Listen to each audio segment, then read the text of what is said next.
For more on what the measures will mean for the industry, I'm joined by the president of the Canola Council of Canada. Chris Davison, thank you so much for being here. My pleasure. Thanks, Rosemary. So we hadn't heard much from the government in terms of specific supports for the canola industry and sector yet. We did hear that on Friday. Tell me what you made of it and whether that is what canola farmers and the industry needs right now. There was a number of announcements covering different sectors and industries by the federal government. You're right, we've been engaged with the federal government on this issue since we faced the tariff situation, and certainly pleased to have some supports from the federal government. But on balance, I would have to say that most of what was announced misses the mark in terms of the support that the canola industry needs right now. Okay, explain that to me. What did the industry need that they didn't get? Yeah, so we've been talking to the federal government about the needs for both financial and policy supports, and they did announce a number of those, 4 or 5 that are directly or indirectly related to the canola industry. Some of those come in the forms of things like through the Advanced Payments Program, which is part of the Business Risk Management suite of programs that are available to farmers when they face certain situations. And certainly our colleagues who administer those programs can speak to them in more detail. But essentially, I think with those programs, they tend to be most helpful to farmers if they have markets to sell into in order to be able to pay back the additional debt or financing that they're taking on. And when we have a market like China that's closed, I think we would argue that that is an example of a mechanism that's not appropriate in this certain circumstance. I would also point out that we don't believe that there's been proper recognition of extensive impacts on the rest of the canola value chain. We have exporters and processors who have assets, facilities, and infrastructure that is under duress right now. And there was nothing specifically that was speaking to that. It does sound then to me like the only solution or the biggest solution here is to find a resolution with China. Of course, as you know, Saskatchewan Premier Scott Moe is over in China or heading to China. Parliamentary Secretary Cody Blois also doing that to try and have some sort of conversation with China. I would note that on Friday, they also have delayed any further sort of decision point on that. So there does seem perhaps to be a window of negotiation with China. Do you expect there to be movement in those meetings? Look, first thing I would say is we have noticed increased engagement between certainly the federal government of Canada and the Chinese government, and also a number of provinces, including Saskatchewan that you mentioned. We think that's an encouraging sign. It's also a prerequisite, I would say, to addressing these issues, because we've been very clear from the beginning that these are political issues that need political solutions. So we're certainly see this as part of that ongoing process to work towards a resolution, and we want to do so in a timely fashion. We do have a window of opportunity. Some of the trade challenges we face with China, and those of us in the canola industry in particular are facing, are somewhat time bound in the sense that some of the tariffs are part of an anti-dumping investigation that was due to end next week under normal circumstances. And as you rightly pointed out, China announced that they are extending the duration of that investigation. So hopefully that does create some additional space to work towards a timely resolution of these issues. Tell me, does the canola industry feel, because you are being primarily targeted by China, do you feel like maybe you're not getting the attention that you would normally get because of the way Donald Trump and the United States and those tariffs are targeting other parts of the Canadian economy? I wouldn't say that it's not getting attention, but let me just make a general comment first that, when governments act in certain areas, sometimes there can be risks or consequences, unintended or otherwise, in other areas and other industries. And I think that's kind of the feeling that we have right now. The situation we find ourselves in is not the result of anything that the canola industry has done. And so for that reason, it makes it more challenging and difficult. So would you, do you think that if the government took off the tariffs on Chinese electric vehicles, that your problems would disappear? I don't know that they would disappear. That certainly needs to be considered as part of how we work towards a resolution of these issues. What I would point out is that, the tariffs that were put on Canadian canola at that time in response to Canada's tariffs on Chinese EVs were under something called an anti-discrimination investigation, and they applied to about 20% of the canola trade between Canada and China, particularly Canadian canola oil and meal. The other 80% of our trade is subject to different tariffs that are part of an anti-dumping investigation. So tariffs definitely need to be considered from a Canadian perspective, but we really need to understand what it's going to take to resolve this issue and then decide what levers we need to pull to get that done. One of the things that the government also announced is some changes to the clean fuel regulations. I think that is in response to something that the United States has done in terms of subsidies for its farmers. Does that make a difference for people who are producing biodiesel, renewable diesel? Yeah, look, so I think the announcement was fairly general. It talked about some targeted amendments to the clean fuel regulations that are going to be made, but without specifying what those amendments are going to be. We've certainly made clear our interest in some amendments in a few different areas. One of them relates to imports of possibly adulterated used cooking oil and what that does to displace demand for canola as a domestic feedstock for biofuels.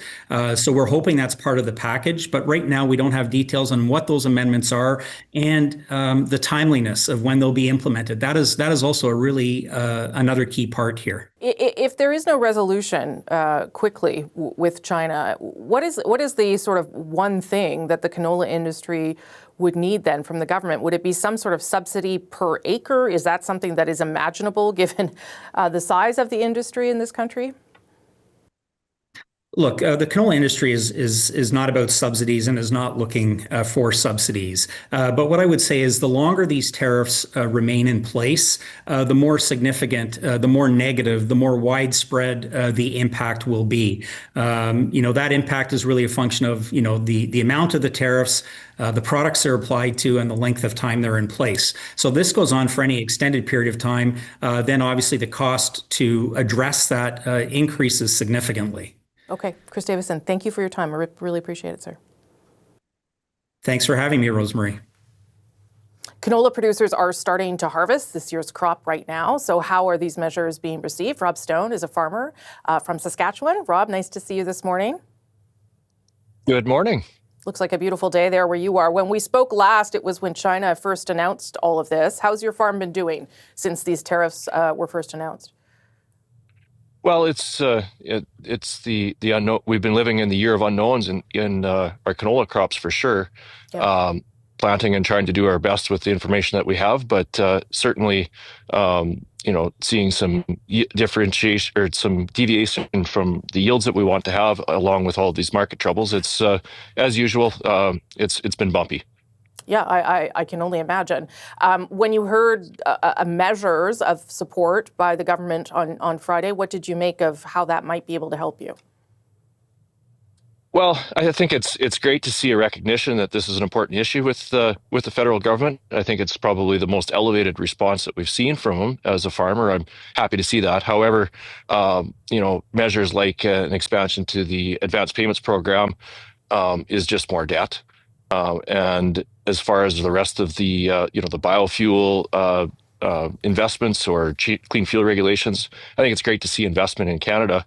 But as your previous guest had alluded to as well, that there's a lot of unknowns with those sorts of regulations, and also too, it doesn't replace the fact that China, which we're talking about, is our largest market for canola, and that's the biggest market risk for us. So your Premier, Saskatchewan Premier Scott Moe, is over there with a delegation, including the Prime Minister's parliamentary secretary in China right now. And I guess on Friday, I'm sure you saw China paused the investigation to, I guess, allow for more talks. Do you think that there is opportunity here? Are you hopeful that the Premier can make some inroads? I'm hopeful that this level of engagement is the road to getting this resolved. I've been impressed with our premiers and our government's response to this all along, advocating for engagement and de-escalating the situation right from the get-go. So I'm hopeful that the federal government plays along. It would be great to see our Prime Minister have that level-to-level engagement with China in order to figure out how we're going to resolve this and get some stability back into our markets for canola. Do you feel, and I asked this question of the head of the Canola Group Association as well, do you feel kind of like you're stuck in the middle again because this is a retaliation against the tariffs on EV vehicles that is in part because of what's happening with the United States and that's how China has chosen to respond? Yeah, it's certainly more than a pinch, and I guess it speaks to the importance of the canola industry in Canada if that's what they're going to target when they do the retaliatory types of things in tariffs. And I'm not a trade lawyer or trained in any of those sorts of things, but it looks pretty simple. That's what I would pick on if I was China and I was upset with Canada. So, yeah, it's. Oh, sorry, I lost my train of thought. That's okay. It's frustrating, I'm sure. Can you give us a sense of how it's impacting you? I mean, you don't have to tell me all the money that you make or lost revenue, but in terms of what you're actually up against for your livelihood? Yeah, so I was doing some napkin math as far as what I think, say if we lost even $1 a bushel due to this trade tariff thing right now on our farm, that would mean $150,000 on our canola production this year.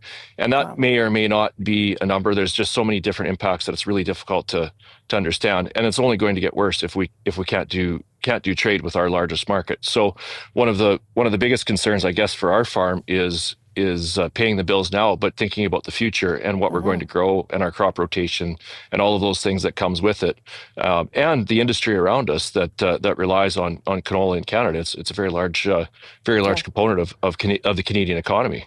So if China is not a place to export, there's no market that's big enough in order for you to make enough money to continue with canola, I would imagine, if that's no longer an option. It would certainly change the dynamics of what we plant on our farm, and it also then affects all of the other crops that we grow. When you head for the exits on one crop, it affects all of the other crops, and we're seeing that right now with specialty crop pricing, with lentil or with pulses and everything else. With overproduction of those things comes lower prices, and a poor farm economy results from that as well. Are you at the point where you're considering walking away from canola?